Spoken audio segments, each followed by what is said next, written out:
often surprising nature of living with the land. Our journey begins as dramatic and sudden changes are sweeping over the land. The approaching storm may seem violent and destructive to us, but to nature, it's a new beginning in the cycle.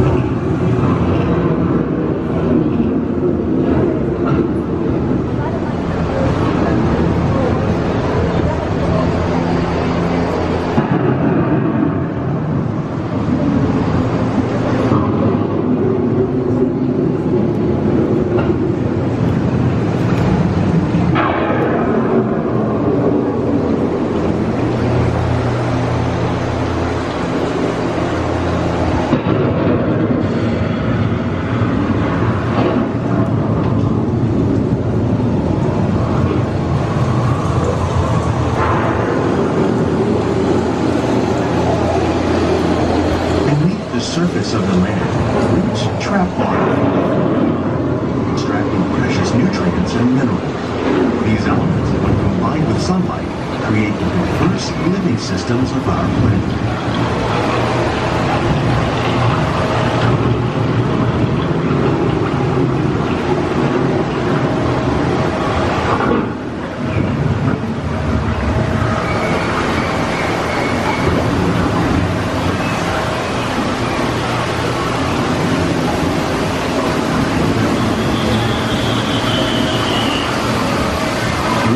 Living systems is the rainforest, home to the most amazing concentration of life on our planet. These dense and beautiful forests cover only a tiny portion of the Earth's surface, but they contain more than half of its plant and animal species. Rainforests are also extremely rich in productive living systems, providing us with oxygen, food, medicines, and other elements essential to our lives.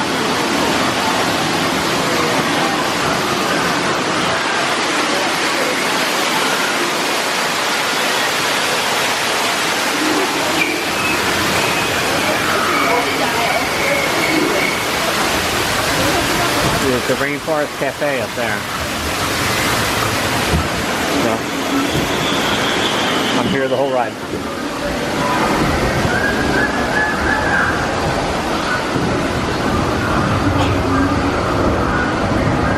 In the desert, nature has created a very different, no less beautiful living system. And while this arid landscape may seem lifeless, it is very much alive. The plants and animals that have learned to survive in these harsh conditions make use of what little water they can find and avoid the scorching rays of the relentless sun.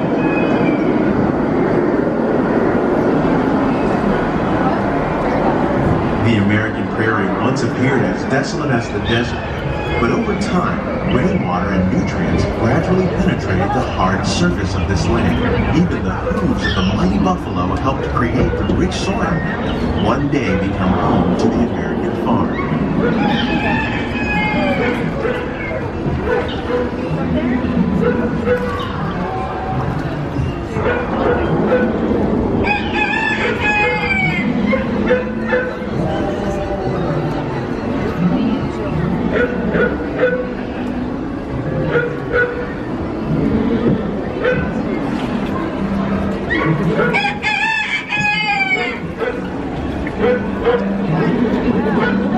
Of all the forces at work on the land, humans have had one of the most profound effects. The need to produce food for a growing world led to the enormous use and sometimes overuse of the land. In our search for more efficient ways to grow food, we often fail to realize the impact of our methods.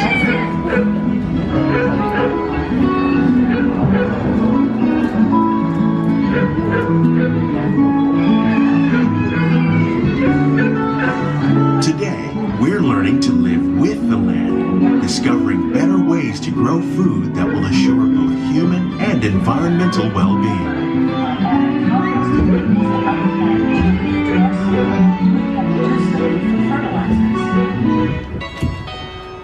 In farmlands across America, we're learning that by plowing under vegetation containing natural fertilizers, we can enrich the soil without the use of chemicals.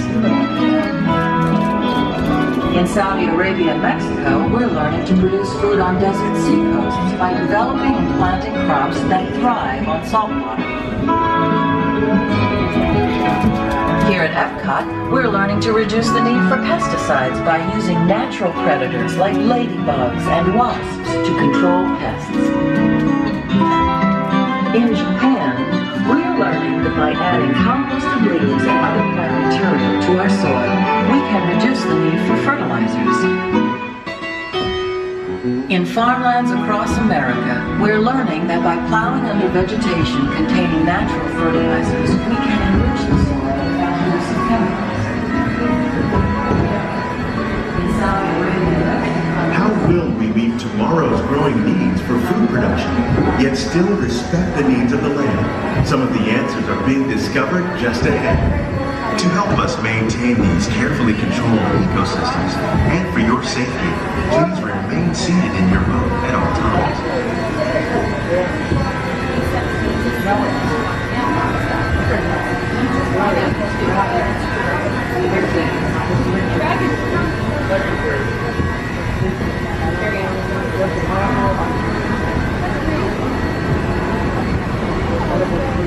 Welcome to our living laboratory, where scientists from Epcot and the U.S. Department of Agriculture are exploring innovative ways to produce bountiful harvests now and into the future.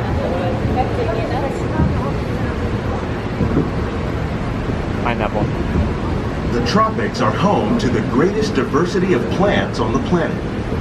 Many of these, like papaya, bananas, cacao, coffee, and rice, are well known around the world. These are just a few of the edible plants that have been an important source of nutrition for people living in the tropics. Many are rich in vitamins and minerals, while others are well adapted to growing in less than ideal conditions. Some, like the water lily, thrive in wet, swampy areas and waterways. All parts of this plant, even the flower petals, are edible. The starchy root of the plant has long been used to make flour for baking.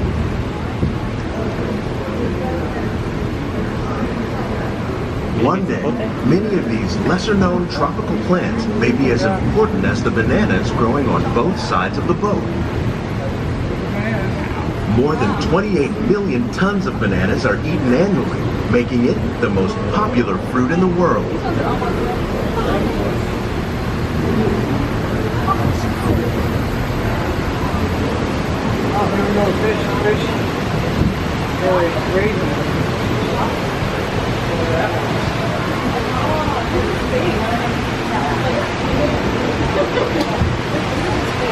When we mention farming, you probably don't think of fish, but fish farming, or aquaculture, accounts for nearly half of all the seafood consumed globally. Tilapia, bass, and catfish, like the ones you see here, are three of the more popular crops raised by fish farmers. The sustainable system we're using here recycles the water in the tanks. As a result, we're able to save millions of gallons each year. Our small fish farm produces nearly 5,000 pounds of fish each year to serve in restaurants around Walt Disney World. Innovations like this one can play an important role in our efforts to produce bountiful harvests and still protect natural resources.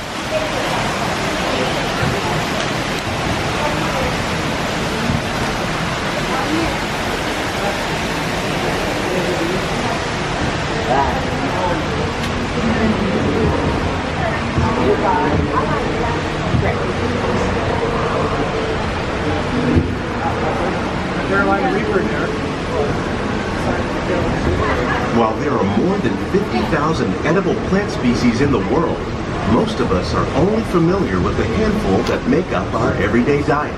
The common grains growing here, wheat, maize, sorghum, and millet, plus rice, account for nearly 2/3 of our global food consumption. Learning how to increase yields of these staples is an important goal of research around the world.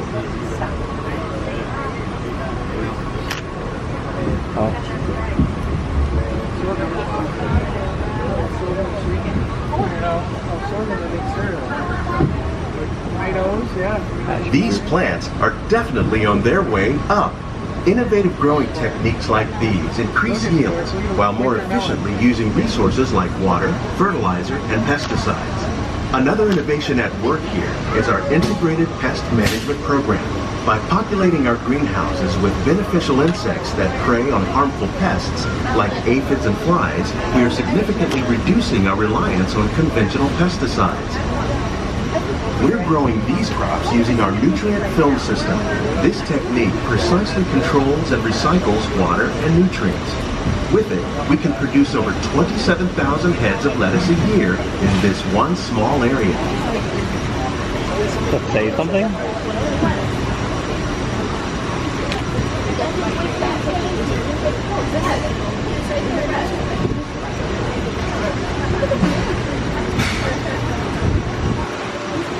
Some of our best ideas have been inspired by nature, like these fruit and vegetable trees. By growing these ground plants vertically, we can increase yields and better control diseases. These crops taste as good as they look. In fact, we serve more than 15 tons of produce from our greenhouses in restaurants here at the Land every year.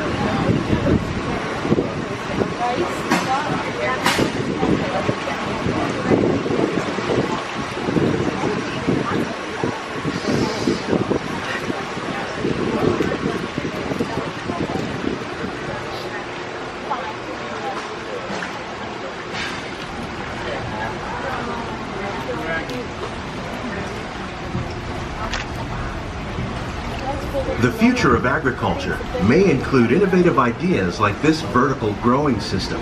Plants grown in this way use a fraction of the space required by traditional growing methods. That saves water and increases production.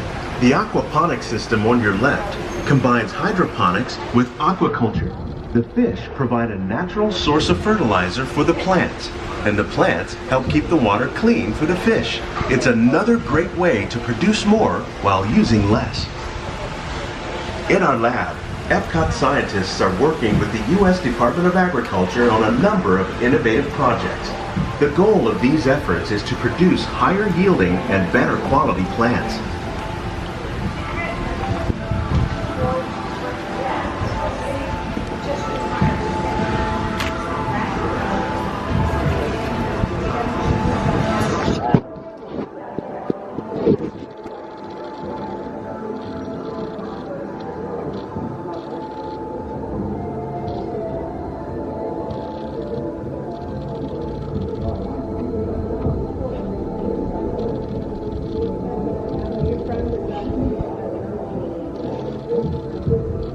These greenhouses represent just a fraction of the work being done worldwide to produce bountiful harvests for our growing population.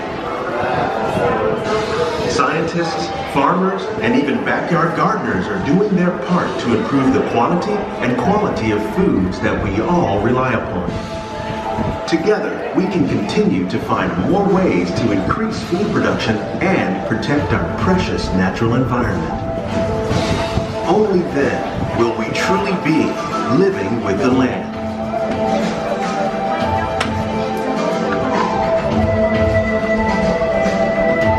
On behalf of Walt Disney World, we hope you've enjoyed this unique journey through our living laboratories. If you'd like a closer look, then check out the Behind the Scenes walking tour. It's a chance for the whole family to get up close and personal with the plants and growing techniques in our laboratories. Please keep your hands and feet inside the boat and remain seated until the boat comes to a complete stop.